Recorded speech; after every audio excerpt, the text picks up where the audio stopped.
Assalamualaikum warahmatullahi wabarakatuh. Perkenalkan, nama saya Wijdan Akmal Pradipta dari Prodi PGSD Penjas 2020 NIM 2005474.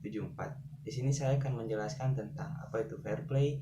Yang kedua itu ada penerapan strategi fair play atau perilaku fair play pada masyarakat.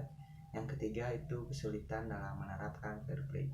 Baik ya, yang pertama itu ada penjelasan fair play. Apa sih fair play itu? Jadi fair play adalah nilai etis yang dijunjung sebagai prinsip bidang olahraga bagi setiap atlet, olahragawan, pengadil, dan anggota yang terlibat dalam bidang olahraga untuk mengacu pada perilaku penghormatan, pengakuan, dan toleransi hak-hak atau tanpa berlaku curang. Nah, jadi fair play itu adalah eh, perilaku, penghormatan, pengakuan, dan toleransi hak-hak dari diri kita, dari diri atlet kepada dari seorang atlet kepada atlet lainnya gitu.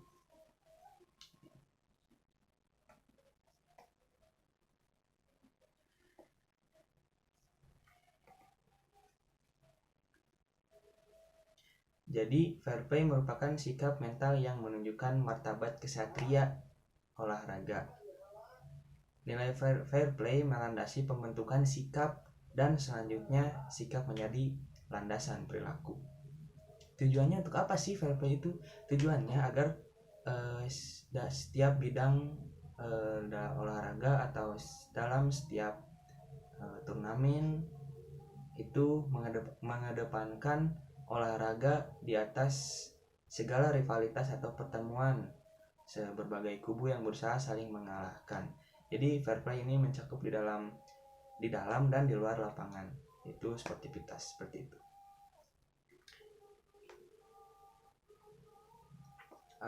Yang kedua itu ada menerapkan strategi atau perilaku fair play pada kehidupan itu bagaimana sih? Apa yang harus kita lakukan itu yang pertama. Jadi dalam mewujudkan perilaku fair play dalam olahraga perlu disadari kewajiban dari masing-masing diantaranya. Jadi untuk mendukung fair play itu kita harus tanggung jawab.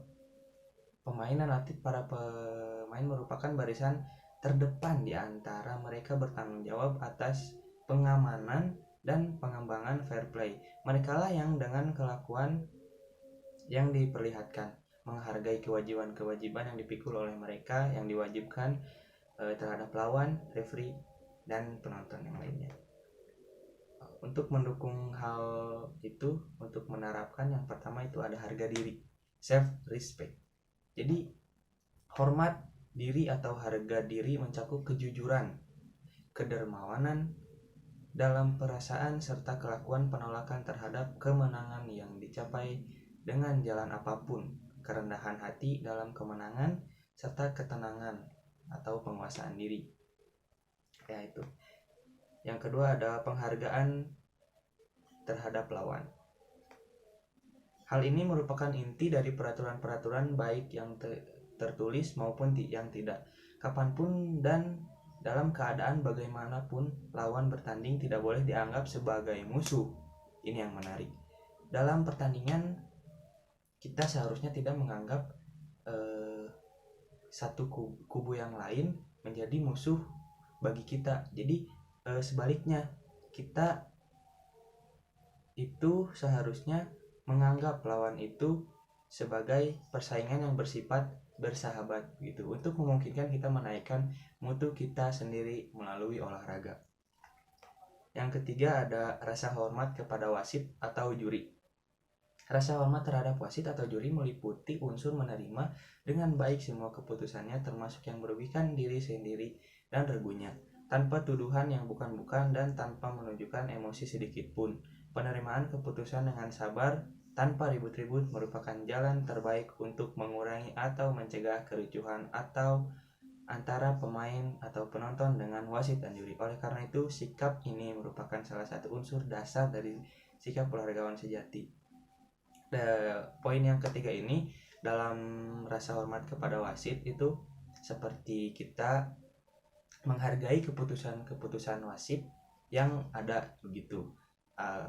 Di bagaimana jika jadi semua wasit itu pasti mereka mempunyai atau melandasi dengan aturan-aturan yang sudah ada dan menerapkannya kepada pemain begitu. Jadi sebaiknya pemain itu menghargai dan menerima keputusan wasit dan juri itu, kecuali kalau wasitnya sangat berat sebelah. Itu sebaiknya dari manajemen atau dari pemain harus ada tindak lanjut agar melaporkan tindakan wasit yang tidak baik.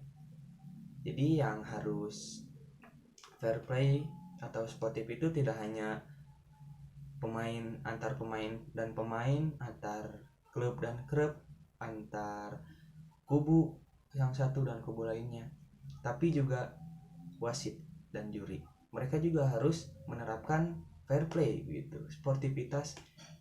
Wasit juga harus menerapkan itu sebaik-baiknya agar lancar dalam memandu pertandingan seperti itu. Poin 4 adalah menghormati penonton. Pemain sepatutnya tidak dapat menerima dukungan dari penonton, apalagi memintanya untuk campur tangan. Ini berarti juga bahwa pemain harus menerima dengan rendah hati sorakan serta tepuk tangan penonton dan tidak meladeni ejekan dan cemoohan serta cara-cara pernyataan bernada permusuhan yang lebih hebat. Nah, ini dia. Nah, poin nomor 4 adalah menghormati penonton. Menghormati penonton ini adalah tidak terpancing oleh omongan-omongan rasis dari penonton. Misalnya contoh, saya menjadi atlet, seharusnya saya sebagai atlet itu tidak terpancing oleh rasisnya penonton begitu, karena penonton itu bebas untuk menyuarakan apapun kepada atlet yang sedang ditontonnya begitu. Kita yang bermain ya kita bermain saja, tidak mementingkan omongan dari penonton tersebut. Kita fokus dan fair play kepada pertandingan seperti itu. Dan apa sih sulitnya untuk menerapkan fair play tersebut? Olahraga dan etika fair play, kajian nilai atau nilai kajian nilai psikologi yang dipersoalkan adalah aspek penerapan sesuatu ke dalam praktik yang berkaitan dengan masalah nilai. Nilai merupakan rujukan perilaku, sesuatu yang dianggap luhur dan menjadi pedoman hidup manusia dalam kehidupan bermasyarakat.